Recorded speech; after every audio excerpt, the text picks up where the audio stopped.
Active व्हॉईसवरून आपल्याला आता passive voice बनवायचं आहे. सेंटेन्स आहे ही इट्स बिस्किट्स.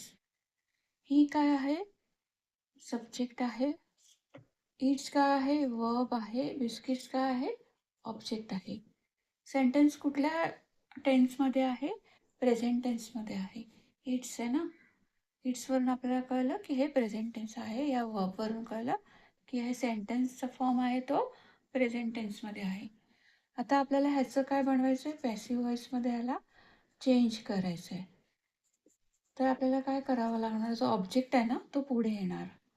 इथे येणार बिस्किट्स. इट्सचे 2 पार्ट्स बनणार. वर्बचे पॅसिव्ह व्हॉईसमध्ये आल्यावर वर्बचे 2 पार्ट्स बनतात. एक तर हेल्पिंग वर्ब येतो आणि एक पास्ट पार्टिसिपल. तर ते बिस्किट्स म्हणजे अनेक वचन आहे म्हणून आपल्याला इथे आर येणार. एकच बिस्किट असतं तर ते ई झालं असतं. हे बिस्किट्स आहेत, अनेक वचन आहे म्हणून आर येणार. आणि इटचं पास्ट पार्टिसिपल काय आहे? ईटन. म्हणून इथे eaten. Biscuits are eaten by him. Him म्हणजे हिचं हिम बनतं ऑब्जेक्टमध्ये आल्यावर तो.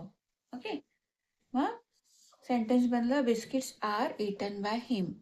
ॲक्टिव्ह व्हॉईस होतं ही इट्स बिस्किट्स. पॅसिव्ह व्हॉईस झालं biscuits are eaten by him. Okay. Thank you.